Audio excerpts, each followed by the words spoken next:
nous étions pressés de vous retrouver. Bonjour Renaud. Bonjour Alix. Alors le gouvernement rassure les populations sur la disponibilité des produits dans les grandes consommations. Bonjour Marco et bonjour à tous. Il n'y aura pas de pénurie de denrées alimentaires car la Côte d'Ivoire dispose d'un stock de sécurité d'au moins 4 mois.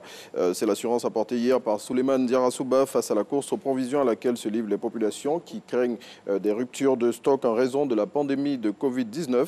Selon Le Patriote, le ministre du Commerce et de l'Industrie a conseillé aux Ivoiriens de garder leurs habitudes de consommation pour ne pas créer des pénuries artificielles.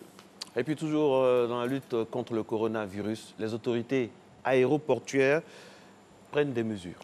Tout à fait. Et parmi ces mesures, il y a l'interdiction d'accueil et d'accompagnement des voyageurs à l'aéroport Félix Houphouët-Boigny d'Abidjan. Soir Info qui livre cette information révèle aussi que des passagers, dont des Chinois qui ont débarqué hier à Abidjan, ont été mis en quarantaine à l'Institut national de la jeunesse et des sports de Marcory. Et justement, concernant cette arrivée en terre ivoirienne de ces ressortissants chinois, la toile était en ébullition hier et ça se poursuit. Oui, et les réactions à ce sujet étaient très partagées. L'Intelligent d'Abidjan, dans son édition de ce jour, dit tout sur ces Chinois et sur les autres voyageurs dont l'arrivée à Abidjan a constitué une véritable source d'inquiétude pour les internautes ivoiriens. Il faut noter que le ministre de la Santé et de l'Hygiène publique, Aka Awele, était sur le plateau du journal de 20h de RTI 1 d'hier pour apporter des précisions sur cette situation. Et puis toujours lutte contre le coronavirus, les religieux ont compris le sens du mot anticipation. Oui, ils emboîtent le pas au gouvernement après les mesures du Conseil national de sécurité. Catholiques, musulmans et protestants suspendent tout.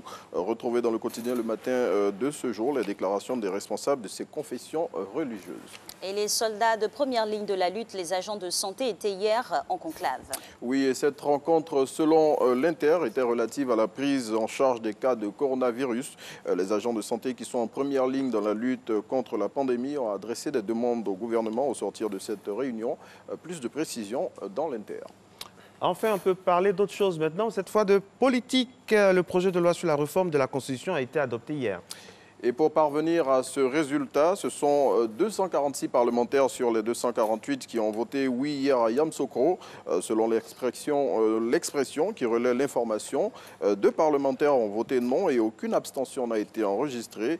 Toujours selon le confrère, 10 élus de l'opposition ont voté pour le oui. Et on tranche vraiment avec cette dernière information pour refermer cette revue de presse avec le quotidien Le Patriote qui a accordé une interview au ministre Albert Flandé.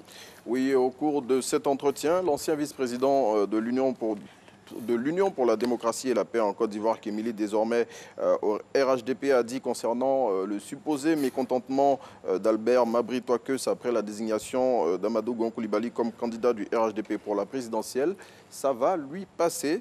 Albert Flandé est revenu sur le mode de désignation du chef du gouvernement et a révélé comment il compte procéder pour faire triompher le Premier ministre à l'Ouest. Merci mon très cher Renaud. Merci.